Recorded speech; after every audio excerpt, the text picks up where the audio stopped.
पथ में प्रगटे सत गुरु, हस्त पकड़ कर आप ताप तप्त को शांत कर दिया नाम का चार।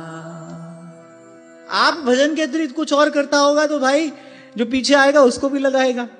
जो आप केवल भजन करता होगा वही तो दूसरे को केवल भजन में लगाएगा।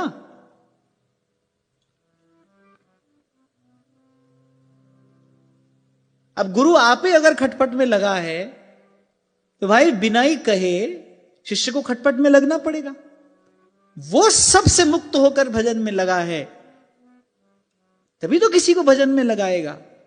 आप जपे और नाम जपावे। व्यास जी कहते हैं ना, साधु सोई जो हरि जपावे, साधु सोई जो साधु सिवावे।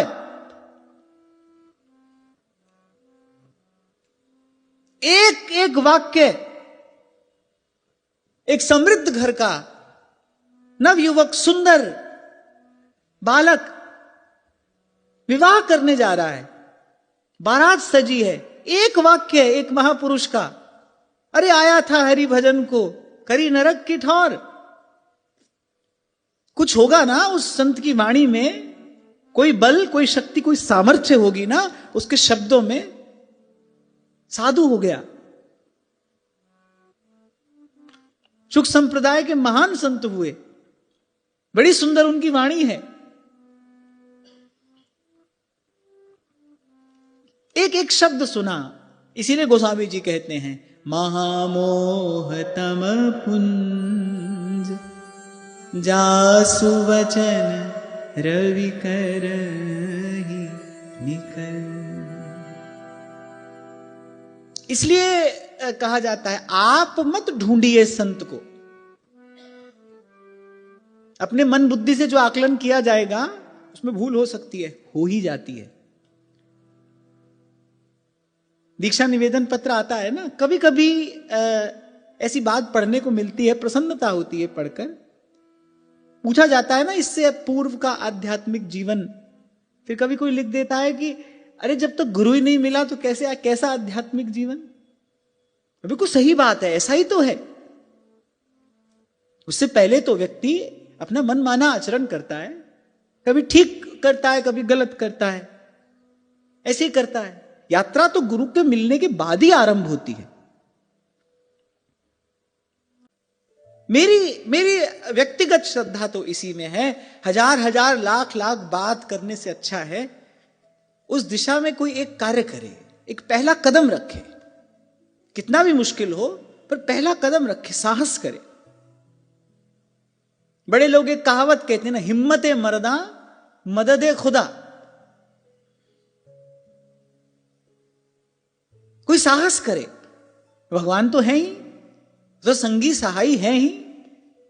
और जब वो देखते हैं वस्तुतः किसी को अपनी ओर चलने का प्रयास करते हुए, फिर भगवान के हृदय में दया का उद्रेक होता है। फिर दे देते हैं भगवान अपनी सारी सामर्थ्य, खोल देते हैं फिर अपना भंडार उसके लिए। नन्हा सा बालक चला, वो जैसे ही महल से निकले, आप देखिए ध्रुव जी जैसे ही महल से निकले हैं, गुरु और भगवान में कोई भेद तो नहीं होता। गुरु के रूप में भगवान ही है। आचार्य माम बिजानियात, भगवान का ही श्रीमुख वाक्य है। आ गए ना भगवान। महल से ही नहीं निकलते ध्रुव जी तो मिलते नारद जी? नहीं मिलते। मां ने भी साहस किया। 5 वर्ष के बालक को भेज रही है मां किसी ऐसे मार्ग पर जहां बड़े बड़े योगी नहीं चल पाते। पता नहीं लौट कर भी आएगा कि नहीं आएगा। भगवान का मिल जाना कोई खेल है?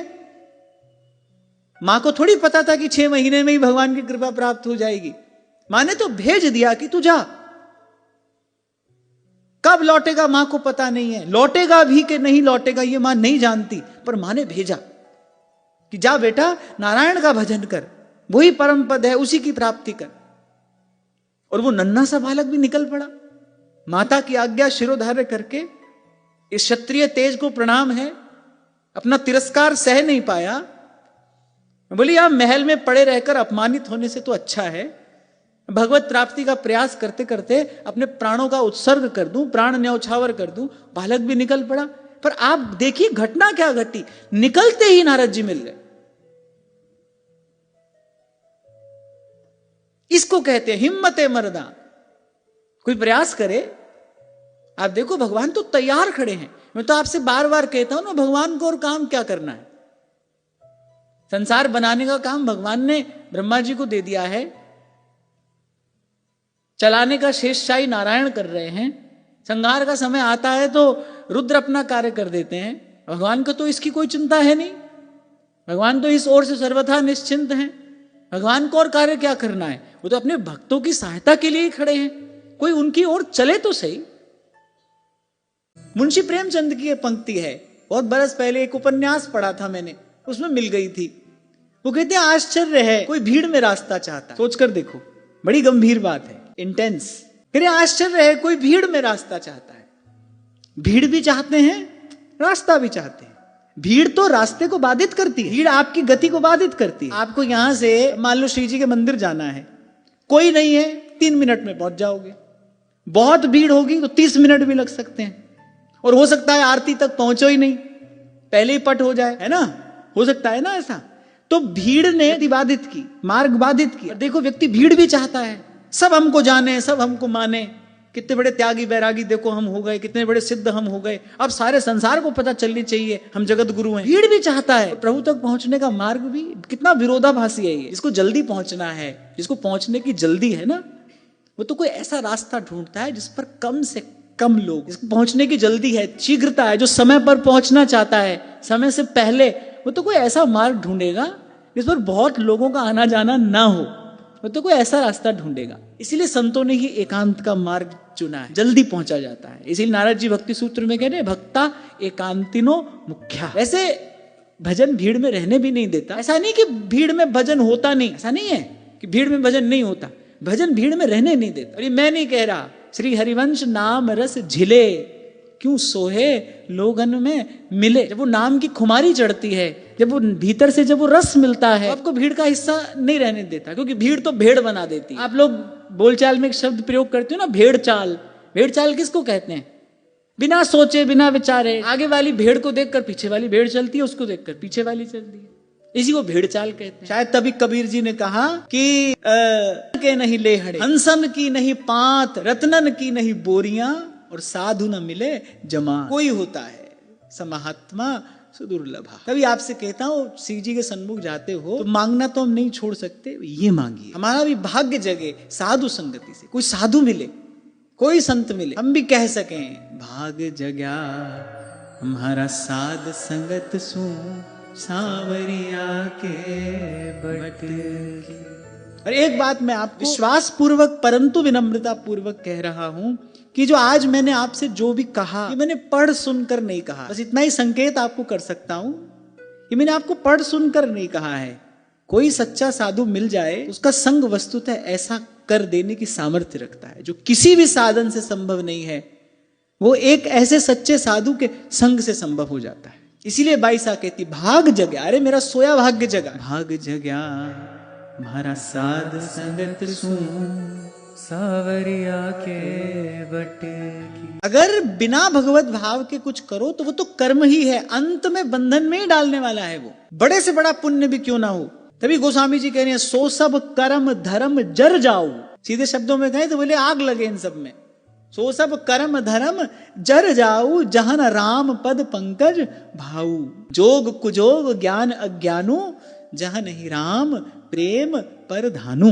तभी तो श्री लक्ष्मण जी को जब श्री रघुनाथ जी ने कहा तुम यहीं रहो, धर्म यही कहता है तुमको यहीं रहना चाहिए, लक्ष्मण जी ने कहा प्रभु धर्म का पालन करने से क्या मिलेगा? बहुत बड़ा पुण्य, उसका फल ब्रह्मलोक पर्यंत के सुखों की प्राप्ति। हमको वो चाहिए ही नहीं। जहां लगी जगत स्नेह सगाई, प्रीति प्रतीति निगम निज गाई। मोरे समय एक तुम स्वामी, दीन बंधु उर अंतर्यामी। क्योंकि इससे पूर्व भी किसी ने मुझसे ये प्रश्न किया था कि आपकी बात को सुनकर ऐसा लगता है कि कुछ भी करना छोड़ देना चाहिए। नहीं, ऐसा नहीं कहा जा रहा है यहाँ पर। मैं तो सदा से कहता आया हूं, ना तो ऐसा है कि करते ही चले जाना है और ना ऐसा है कि नहीं करना है। सही करना है, जो करना है वो प्रभु को समर्पित करते हुए करना है, यही सही करना है। कर्म को करने की सही विधि यही है। प्रभु का बल है, प्रभु की शक्ति है, प्रभु की सामर्थ्य है, वो सत प्रेरणा के मूल में भी प्रभु हैं, प्रभु का कार्य है, और करके प्रभु के चरणों में समर्पित कर देना, यही सही करना है। किए बिना तो वैसे भी रह नहीं सकते। भगवान ने अर्जुन से कहा कि तू क्षत्रिय है, तू आज यहां युद्ध से चला जाएगा, पर वो जो क्षत्रिय रक्त है क्या वो तुझे चैन से बैठने देगा? ये तेरी प्रकृति के विपरीत है, इसीलिए इस समय तेरा कर्तव्य यही है, युद्ध कर। और वैसे भी जिन महापुरुष की हम ये चर्चा कर रहे हैं ये तो स्वयं भगवान ही है, हमको तो अपनी ओर देखना है। और गीता में भगवान ने यद्यपि दोनों मार्ग बताए, कर्मन्यास भी और कर्मयोग भी, पर भगवान ने कहा मुझे कर्मयोग अधिक प्रिय है, मुझे कर्मयोगी अधिक प्रिय है। हरि नाम से नेह पले तो पालिए, और सेवा में ये देह गले तो गालिए।